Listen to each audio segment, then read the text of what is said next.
Enjoy mo araw mo to. Kaya mo yan. Hindi, uy, wag kang umiyak. Wag kang umiyak. Yung wala pa nga, masira yung makeup mo ha. Araw mo to, enjoy mo lang yan. Sige na, ito ang pinakamaganda. Payag na ako, mas maganda ka sa akin. Okay lang yan, dyan ka lang. Paano ka? Magkalimag ka gan. Sige na. Magkasal ka gan. Yung kinaba. Hello guys, this is Miyang and welcome back to my MM Vlogs. And for today's video, meron na naman akong bagong i-share sa inyo. And for today's video, kasama ko ngayon ang aking asawa para ihatid ako sa aking pupuntahan. Kasi guys, ang call time po ng aking appointment is 5 AM. So 4 AM pa lang po, kaya pag ganitong oras guys, nagpapatid talaga ako sa asawa ko.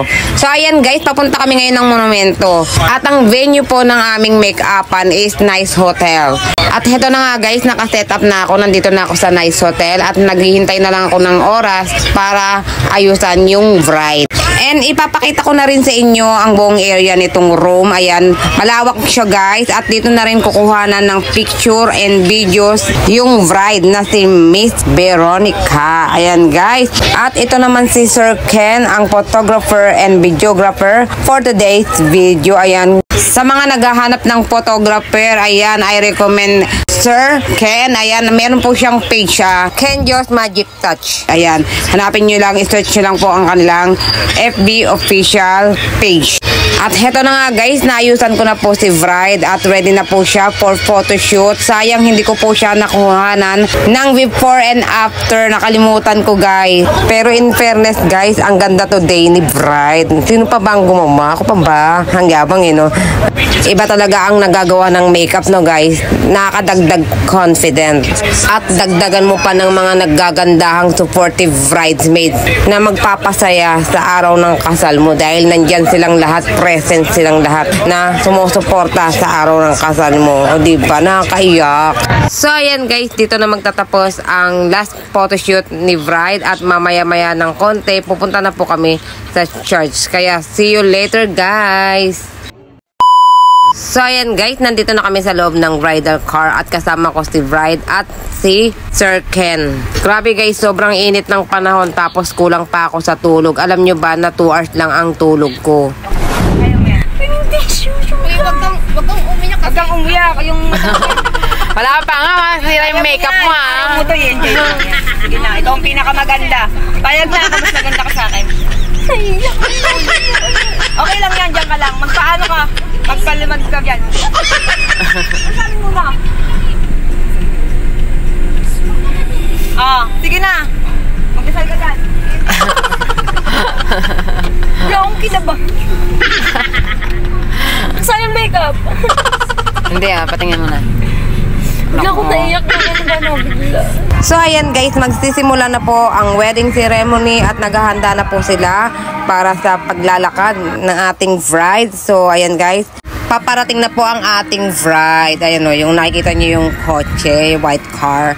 Ayan. At heto na guys, naglalakad na po ang ating bride paakyat sa pintuan ng simbahan. Gusto ko sanang tulungan si bride, kaya lang hindi ako pwedeng mahagip sa camera. Kasi nagbibideo po yung photographer dito. At saka memorable moment yan. Video yan ng memorable moment nila ng room. Kaya kailangan yung video nila maganda at walang agaw eksena. So ayan guys, grabe, ang init lang talaga dito sa labas. Sobrang init. Pero nandito naman ako sa gilid at tamang buntot lang ako guys kay bride. Ganyan talaga ang buhay ng makeup artist. Laging nakabuntot sa bride. Kasi guys, syempre, kailangan natin i-check yung kanyang face kung nag-wet ba or kung nagulas na ba yung kanyang makeup or baka mamaya hindi na pantay yung kilay niya. Mga ganyan ang eksena ng makeup artist kapag ganito sa wedding gig. Ayan. At hindi rin ako pwedeng umikot-ikot dito dahil baka makita yung anino ko sa video, magalit yung ating photographer. Syempre kailangan wala pong eksena sa video. Si bride lang talaga ang dapat makita sa video. Kaya inaabangan namin ang pag-open ng pinto para maganda po yung kalalabasan ng video kapag nakita on the spot yung pagpasok ni bride pag-open ng pinto. Ayan guys, so ayan, standby muna ako dito guys. Ayan, sobrang init, kailangan magtiis.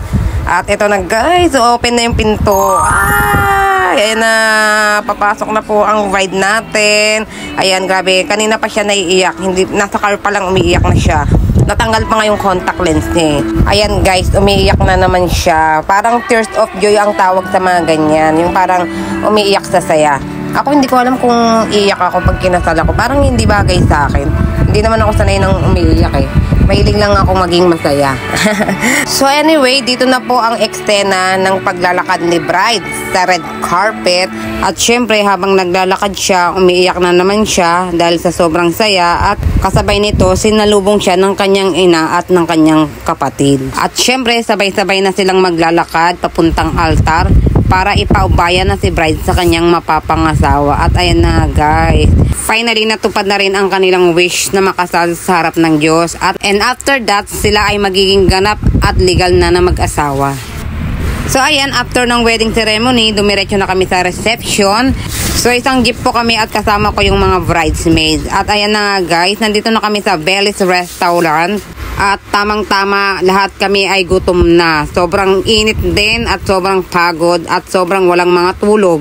So anyway, nandito na tayo sa harapan ng gate ng Belly's Restaurant. Meron pala ritong live acoustic every Friday. Tapos meron silang mga bucket dito ng beer. And dito lang ito matatagpuan sa Elias Street Corner, Basilio Street, Acacia, Malabon City. So ayan, nag-a-accept po sila ng events and open for reservation. So ayan guys, nandito na tayo sa loob ng Belly's Restaurant. At nakita nyo naman parang garden po ang style ng restaurant na ito. At tignan nyo naman antique yung kanilang table and chair na yari sa parang upuan ng kalesa. O diba? Ayan. So okay naman dito guys. Tara, silipin din natin ang loob nito. So malaki po ang space sa labas. Pwede kayong tumambay doon. At dito naman sa loob, okay naman. Sakto lang para sa 50 person, 50 head. So, ang ganda ng design dito. Ang ganda ng pagkakagawa. Creative po yung mga design style. At yung backdrop po dito, yung background. Ayan, nakita nyo naman, diba? Tamang-tama to para sa mga kinakasal. At ito naman yung mga nakahandang pagkain dito. Ayan, mamaya-maya makakain na namin yan. Ang sarap, grabe guys. So, tingnan nyo, diba? Nakakatakam. At syempre, meron silang mga iba't ibang klaseng putahe. At may mga gulay, hindi lang gulay, may mga ulam. Ayan, meron din pang dessert.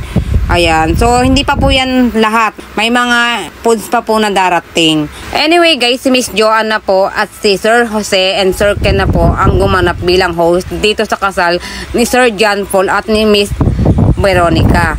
Kasi guys, hindi po dumating yung kanilang kinuhang host. Ayan, nagawa naman ng paraan. And overall, masaya naman at successful naman ang naging wedding ni Sir Paul at ni Miss Veronica. Tignan nyo naman, hindi maimpinta yung kanilang kaligayahan ngayong araw na ito, diba? Kasi minsan lang naman mangyari ito sa buhay natin, ang ikasal. At syempre, ito na yung pinaka-special memory, special moment na hindi natin makakalimutan sa buong buhay natin. Kaya piliin po natin yung mga taong gusto nating makasama habang buhay para hindi masayang yung ating effort sa pagpapakasal. Sa pag-aalaga, sa pag-iintindi. Thank you kasi hindi mo ako iniwan kahit ang hirap-hirap ko nang intindihin. Thank you dahil ikaw yung binigay niya sa akin. Kasi hindi ko alam kung ano yung magiging katayuan ko kapag hindi ikaw yung naging kasama ko sa buhay. Maraming salamat sa lahat lang. Sana hindi ka magbago sa pagtatrato mo sa akin. Sana hanggang sa pagtanda natin, magkahawak kami pa rin tayo kahit anong mangyari sa buhay. Yun lang. Thank you. I love you. Ayan. Ngayon, ang itatanong ko naman, Sir JP, ano ang kaya mo pang ipangako kay Nika ngayong kayo? Para mahirap yun mahirap pa ako, so baka mapako, no?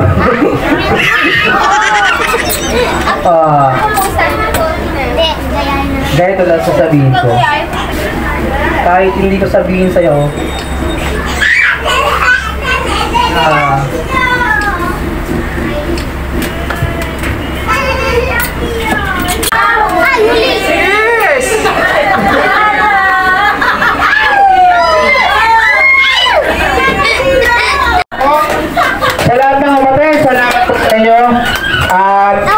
congratulations sa inyong dalawa. Dito na po nagtatapos ang ating programa. Thank you po sa mga. Thank you. So ayan guys, ginabi na ako ng uwi, naabutan ako ng traffic dahil meron palang Santa Cruzan na nagaganap dito sa kalsada. Ayan, nakikita nyo naman, di ba?